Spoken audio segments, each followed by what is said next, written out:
60টা জিনিস মানুষ মরে যাওয়ার পরে তার কবরে পৌঁছতে থাকে। ইন্না মিম্মা ইয়ালহাকুল মুমিন মিন হাসানাতিহি বা'দা মাউতিহি, মানুষ মরে যাওয়ার পরেও যে 60টা জিনিস তার কবরে পৌঁছায় তার মধ্যে একটা হচ্ছে মসজিদান বানাহু, সে যে মসজিদ বানিয়ে গিয়েছে ওই মসজিদের সওয়াব। সুবহানাল্লাহ পড়েন। আপনি টাকা দিয়ে মসজিদ বানিয়ে দিলেন, ওই মসজিদে মুসল্লিরা নামাজ পড়ে, রোজাদাররা এসে ওখানে ইফতার খায়, তাহাজ্জুদ আদায়কারীরা তাহাজ্জুদ পড়ে, তাদের সওয়াবের কমতি হবে না, কিন্তু তাদের সওয়াবের একটা পার্সেন্টেজ সওয়াব যে ব্যক্তি মসজিদ বানালো তার আমলনামে আল্লাহ ঢুকিয়ে দেয়। এজন্য বেশি বেশি মসজিদ বানাতে রাজি আছেন তো? আল্লাহর হাবিব সাল্লাল্লাহু আলাইহি ওয়াসাল্লাম বললেন, সাবআতুন ইউযিল্লুহুমুল্লাহু ফি যিল্লি ইয়াওমা লা যিল্লা ইল্লা যিল্লু, 7 শ্রেণীর ব্যক্তিকে আল্লাহ তাআলা কিয়ামতের দিন আরশের নিচে ছায়া দিবে, যেদিন আল্লাহর আরশের ছায়া ছাড়া কোনো ছায়া পৃথিবীতে থাকবে না। সেই দিনটা কি এই দিনের মতো? কিয়ামতের দিনটা আজকের এই দিনের মতো হবে? 50,000 বছর হবে। এটা লেন্থ, এটা ডিউরেশন। কাআন সাফসাফা লা তারা ফিহা ইওয়াজা ওয়ালা আমতা, লেভেল প্লেইং ফিল্ড, তামার জমিন। একটু কল্পনা করেন তো ওই দিনটা কত ভয়ঙ্কর। বাবা ছেলেরে চিনবে না ওই দিন, ছেলে বাবারে চিনবে না, স্ত্রী স্বামীকে চিনবে না, স্বামী স্ত্রীকে চিনবে না, পীর সাহেব মুরিদ চিনবে না, মুরিদ পীর সাহেবকে চিনবে না, নেতা কর্মীকে চিনবে না, কর্মী নেতাকে চিনবে না। হায় হায়, ইয়া নাফসি বলে কাঁদবে। সূর্যটা মাথার কাছে চলে আসবে, সূর্যের তাপে মাথার মগজগুলো গলে গলে নাকের ছিদ্র আর কানের ছিদ্র দিয়ে টপ টপ করে বেয়ে বেয়ে পড়বে।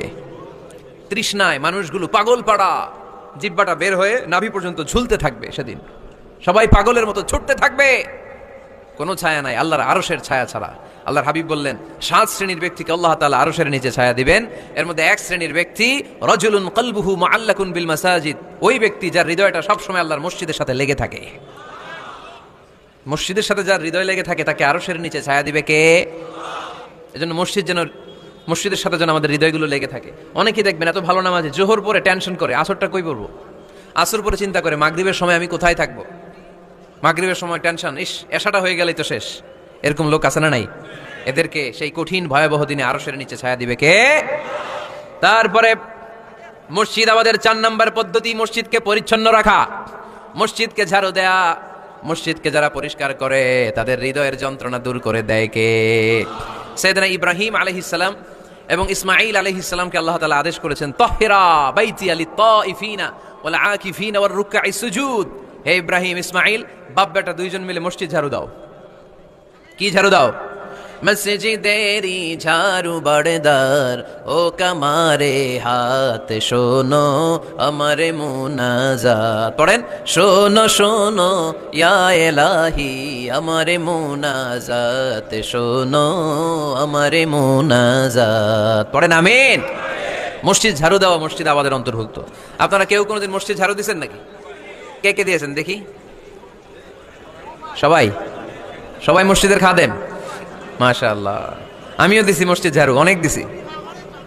মাশাআল্লাহ, আল্লাহ তুমি কবুল করো। যাদের হৃদয়ে বড় জ্বালা, ফ্যামিলিতে সুখ নাই, শান্তি নাই, তারা হৃদয়ে প্রশান্তি আনতে চাইলে এতিমখানায় যাবেন, এতিমের মাথায় হাত বুলিয়ে দিবেন, এতিমের মুখে খাবার তুলে দিবেন, আপনার হৃদয়টারে নরম করে দিবে কে? আল্লাহর ঘর মসজিদে যাবেন, নিজ হাতে মসজিদটারে একটু পরিষ্কার করে দিবেন, আপনার জীবনটারে উজালা করে দিবে কে? তাহলে এগুলো করার মাধ্যমে আমরা মসজিদের আবাদ করতে চাই। আমরা মসজিদের আবাদকারী হতে চাই কি চাই না? আল্লাহর ঘর মসজিদ আবাদ করার মতো শ্রেষ্ঠ কাজ পৃথিবীতে হতে পারে না। এই মসজিদের কিছু আদব আছে, আল্লাহ রাসূল সাল্লাল্লাহু আলাইহি ওয়াসাল্লাম বলেছেন এই আদবগুলো মেনটেন করে যেন আল্লাহর ঘর মসজিদের সাথে আমরা ব্যবহার করি। মসজিদের 1 নম্বর আদব হচ্ছে মসজিদে ওযুর সাথে প্রবেশ করা। কিসের সাথে? ওযু করে পরিচ্ছন্ন হয়ে মসজিদে প্রবেশ করা। এজন্য অপবিত্র অবস্থায়, গোসল ফরজ, এরকম অবস্থায় মসজিদে ঢোকা যাবে? কথা বলেন, ঢোকা যায়? যেই নারীদের মাসিক চলতেছে, মেনস্ট্রুয়েশনাল পিরিয়ড চলতেছে, ওই নারীদের পক্ষে মসজিদে ঢোকা জায়েজ আছে? নাই। তাহলে এটা হলো 1 নম্বর আদব। মসজিদে ঢোকার সময় কি করে ঢুকবো? ওযু করে। আওয়াজ করে বলেন, কি করে ঢুকবো? ওযু করে। 2 নম্বর আদব হচ্ছে মসজিদে যাওয়ার সময় সবচেয়ে ভালো জামাটা পরে যাব, সবচেয়ে ভালো পাঞ্জাবিটা পরে যাব। জান তো আপনারা? না সবচেয়ে সিরাটা পরে যান? হ্যাঁ, অনেকের নামাজের জন্য একটা পুরান জামা আছে, সিরা পাড়া, এদিকে হাত উঠাইলে দিতে দেখা যায়, আছে না নাই? সবচেয়ে সিরা পাড়াটা রাখে নামাজের জন্য, কপাল পোড়া। আর সুন্নাতে খাতনার অনুষ্ঠানে গেলে মাশাআল্লাহ লেহেঙ্গা গায়ে দেওয়া যায়, আছে না নাই? না, আপনি ইবাদতের জন্য সবচেয়ে সুন্দর জামাটা রাখবেন। এজন্য রাব্বুল আলামিন বলেন, ইয়া বানি আদম খুযু জিনাতাকুম ইনদা কুল্লি মাসজিদ। ও বনি আদম, তুমি যখন আল্লাহর ঘর মসজিদে ঢুকবা, ও বনি আদম, তুমি যখন নামাজের মুসল্লায় দাঁড়াবা, তোমার সবচাইতে দামি, সবচাইতে সুন্দর জামাটা গায়ে দিয়ে তুমি নামাজে দাঁড়াও। ঠিক কি না? তাহলে এখন মসজিদে যাওয়ার সময় কি গায়ে দিয়ে যাবেন বলেন? খিতা করবান? হ্যাঁ, মাশাআল্লাহ, হ্যাঁ, সবচেয়ে ভালো কাপড়টা আয়রন করে পারফিউম মেখে তারপরে আমরা যাব। রাজি আছেন তো? 3 নম্বর আদাব হচ্ছে মসজিদে ঢোকার সময় বাম পা দিয়ে ঢুকতে হয়। কোন পা? আরো জোরে। এদেরকে গুতা মারা লাগে, নাইলে আওয়াজ বাড়ে না। এরকম ভলিউম টাইট করতে হয়, ভলিউম হাই করলে আর করে বাড়ে, এমনি বলতে চায় না। আর ঘটনা কি? হ্যাঁ, খায় নাই। বদরের যুদ্ধ হয়েছিল রমাদানে, কোনো সাহাবী খায় নাই, না খাইয়া একেবারে সাইজ করে দিছে কাফেরদেরকে। আমরা না খেলেও আমাদের হৃদয়ে ইমানি শক্তি আছে না নেই? এই তো বোঝা যাচ্ছে ইমানি শক্তি আছে। এতক্ষণ আছিল কই? তো মসজিদে ঢোকার সময় কোন পা দিয়ে? এগুলো মনে থাকে আমাদের? ভুলা যাই আমরা, খেয়াল থাকে না তো এগুলা। এত কিছু মনের মধ্যে রাখলে এগুলো মনে থাকবে কেমনে? মসজিদে ঢোকার সময় কোন পা? আরো জোরে। বেরোয়ার সময় কোন পা? মনে থাকবে? মসজিদে যখন ঢুকবেন ডান পা দিয়ে ঢুকবেন, আর দোয়া পড়বেন, আউযু বিল্লাহিল আযীম ওয়া বিওয়াজহিল কারীম ওয়া সুলতানিহিল কদীম মিনাশ শাইতানির রাজীম। বিষ্ণু সাল্লাল্লাহু আলাইহি ওয়াসাল্লাম বললেন, যে ব্যক্তি মসজিদে ঢোকার সময় এই দোয়াটা পড়বে, শয়তান আফসোস শুরু করে। সে বলে, হায় হায়, আজকের দিনের জন্য, সারা দিনের জন্য তো তুই আমার ওয়াসওয়াসা থেকে বেঁচে গেলি। আজকের সারা দিনের জন্য তোরে আমি হারালাম। আজকের সারাটা দিন আল্লাহর পক্ষ থেকে প্রোটেকশন নিয়ে তুই বেঁচে গেলি। আজকের জন্য যা, কালকে তোরে আমি ধরবো। এজন্য এই দোয়াটা পড়ার দরকার আছে না? আউযু বিল্লাহিল আযীম ওয়া বিওয়াজহিল কারীম ওয়া সুলতানিহিল কদীম মিনাশ শাইতানির রাজীম। 4টা বাক্যের দোয়া। মুখস্থ করতে কষ্ট হলে যে ইউটিউবে চলে যাবে আজকেই, ওখান থেকে শুনে আপনারা মুখস্থ করে নেবেন, এই দোয়াটা পড়বেন। তাহলে ওই দিনের জন্য শয়তানের ওয়াসওয়াসা, টেম্পটেশন, প্রভোকেশন থেকে আপনি আল্লাহ তাআলার প্রোটেকশনে চলে গেলেন। সুবহানাল্লাহ পড়েন। তারপর আল্লাহর হাবিব বললেন, ঢোকার আগে আমারে সালাম দাও। পড়বেন, আসসালামু আলাইকা আইয়ুহান নাবিয়্যু ওয়া রাহমাতুল্লাহি ওয়া বারাকাত। এই 2টা জিনিস যখন করে ফেললেন, তখন ডান পা দিয়ে পড়বেন, আল্লাহুম্মা আফতাহ লি আবওয়াবা রাহমাতিক। সুবহানাল্লাহ পড়েন। আল্লাহুম্মা আফতাহ লি, ও আল্লাহ আমার জন্য তুমি খুলে দাও আবওয়াবা রাহমাতিক, তোমার রহমতের দরজা।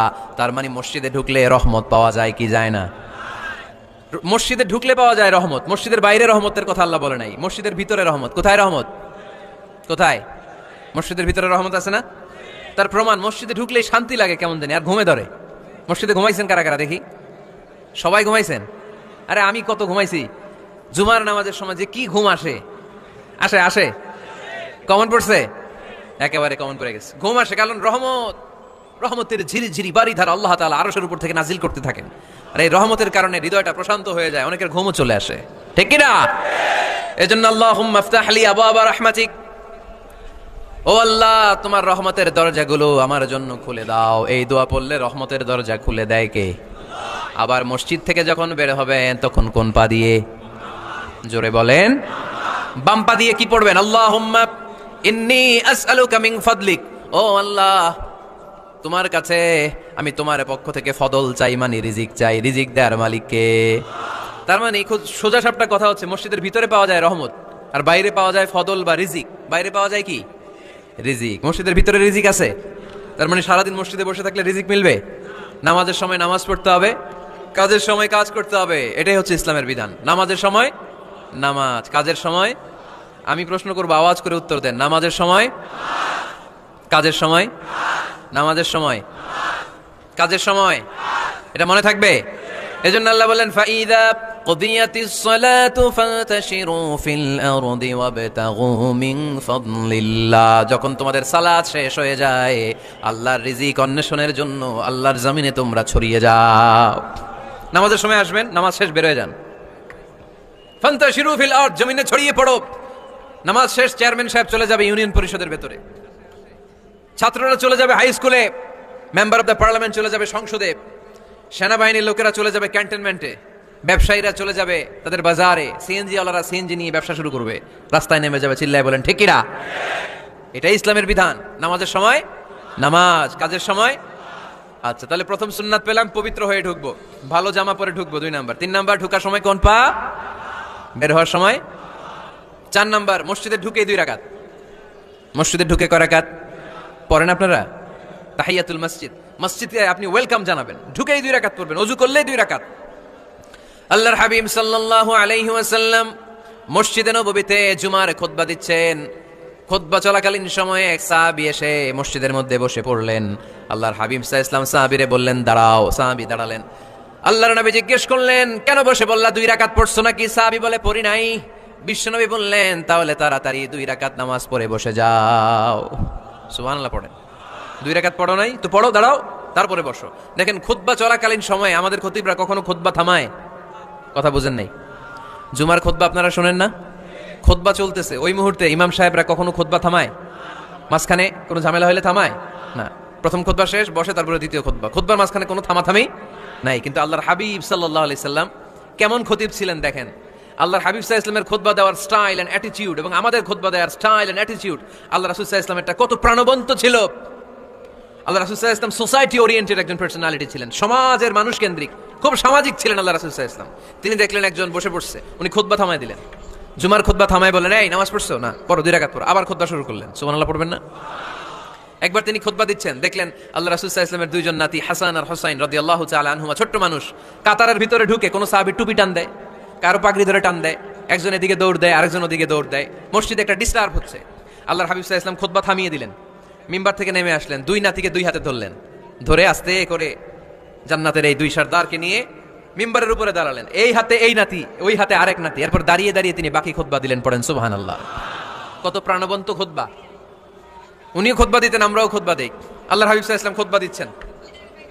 এক সাহাবী এসে বলল ইয়া রাসূলুল্লাহ, মদিনায় দুর্ভিক্ষ, বৃষ্টি নাই, আপনি বৃষ্টির দোয়া করেন। রাসূল সাল্লাল্লাহু আলাইহি ওয়াসাল্লাম খুতবা থামায় দিলেন, থামায় দিয়ে দোয়া শুরু করলেন। আল্লাহুম্মা আসকিনা গায়সান মুগীসান মারিআন মুরিআন নাফিআন গায়রা দার আজিলান গায়রা আজিল। আল্লাহ উপকারে বৃষ্টি দেন, যে বৃষ্টিতে আমাদের ফসল জন্মাবে, সবুজ ঘাস লতা পাতা জন্মাবে, আমাদের গবাদি পশুর রিজিক বাড়বে, এরকম উপকারী বৃষ্টি আমাদেরকে দিয়ে মদিনাটারে ধন্য করে দেন।